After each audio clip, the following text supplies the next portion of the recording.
प्रिय छात्रों, आज हम विषय हिंदी पाठ 9 अव्यय के अंतर्गत भाग 1 का अध्ययन और अध्यापन करने चल रहे हैं। छात्रों, हमने पहले संज्ञा, सर्वनाम, विशेषण और क्रिया शब्दों के विषय में विस्तार से अध्ययन किया। ये सभी विकारी शब्द हैं। विकारी शब्द क्या होते हैं, इसका ज्ञान शब्द विचार के अंतर्गत किया जा चुका है। तो आइए हम देखते हैं कि अव्यय किसे कहते हैं। जिन शब्दों के रूप में लिंग, वचन और काल के प्रभाव से परिवर्तन उत्पन्न नहीं होता, उन शब्दों को अव्यय कहते हैं। जिन शब्दों के रूप में लिंग, वचन और काल के प्रभाव से परिवर्तन उत्पन्न नहीं होता, उन शब्दों को अव्यय कहते हैं। और अव्यय के निम्नलिखित 4 प्रकार होते हैं: क्रिया विशेषण, संबंध बोधक, समुच्चय बोधक, विस्मयादि बोधक। तो आइए देखते हैं क्रिया विशेषण। क्रिया विशेषण किसे कहते हैं? जो शब्द क्रिया की विशेषता को प्रकट करें उसे क्रिया विशेषण कहते हैं। एक विलक्षण व्यक्ति से मेरी अचानक मुलाकात हो गई। माँ ने व्हील चेयर उसके सामने रख दी और भीतर चली गई। उस देवांगना को देखा तब लगा कि हमारा दुख उसके सामने बहुत कम है।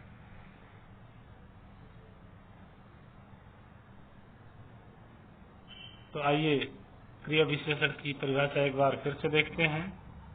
वह अव्यय शब्द जो क्रिया की विशेषता प्रकट करते हैं उन्हें क्रिया विशेषण कहते हैं, जैसा कि हमने पहले ही आपको बता दिया था।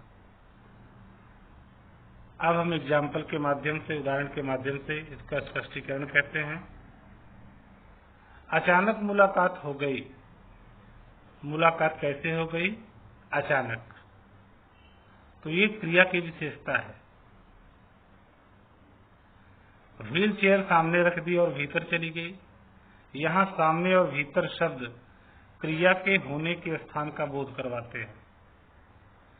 उस देवांगना को देखा तब लगा, तब शब्द से समय यानी काल का बोध होता है, अर्थात क्रिया किस समय घटित हुई।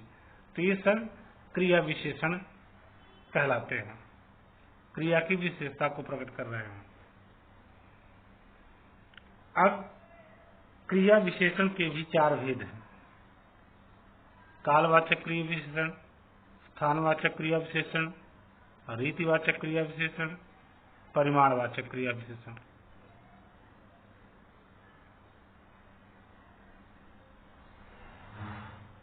कालवाचक क्रिया विशेषण किसे कहते हैं? वह क्रिया विशेषण शब्द जो क्रिया के घटित होने के समय से संबंधित विशेषण बताते हैं। वह क्रिया विशेषण शब्द जो क्रिया के घटित होने के समय से संबंधित विशेषण बताते हैं, उन्हें कालवाचक क्रिया विशेषण कहते हैं।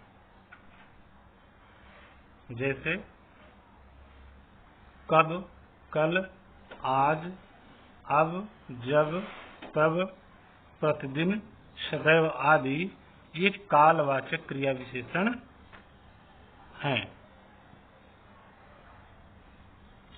दूसरा है स्थानवाचक क्रिया विशेषण।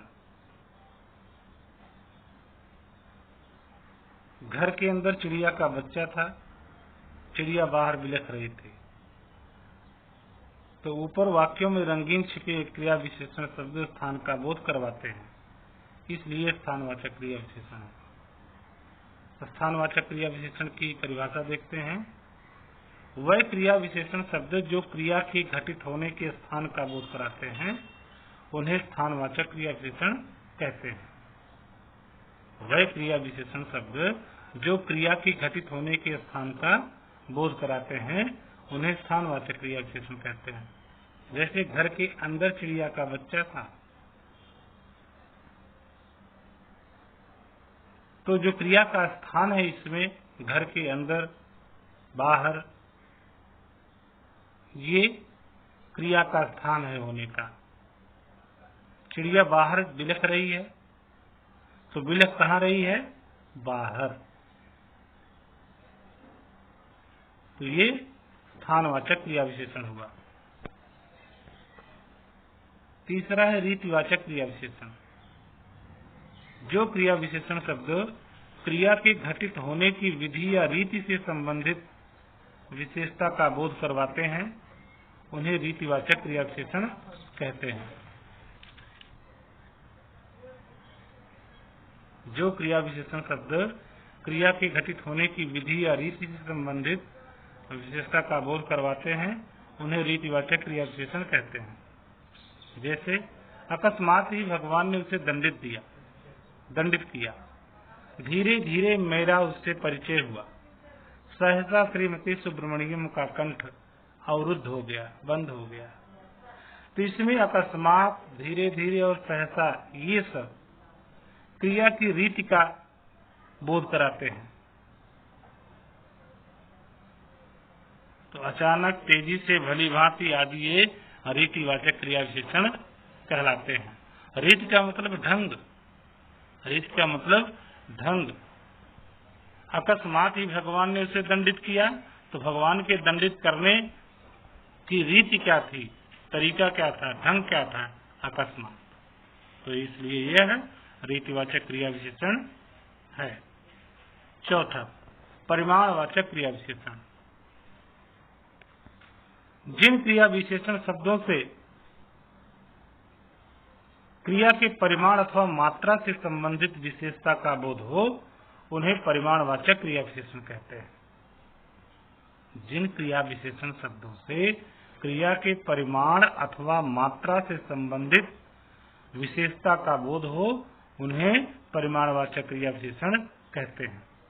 जैसे बिल्कुल, तनिक, न्यून, कुछ, काफी, पर्याप्त, केवल, थोड़ा, जितना, बहुत, ज्यादा, उतना, कितना आदि ये परिमाणवाचक क्रिया विशेषण शब्द है। तो आइए हम उदाहरण को देखते हैं कि आज मैं कुछ ज्यादा खा गया था। भूख न होने पर थोड़ा ही खाया। लोग आते, अतः मुझे कुछ बोलना ही पड़ता। तो बच्चों, इसमें ज्यादा, थोड़ा, कुछ यह परिमाणवाचक क्रिया विशेषण है। मात्रा का बोध करा रहा है, कम अथवा ज्यादा का। तो इसलिए यह परिमाणवाचक क्रिया विशेषण है।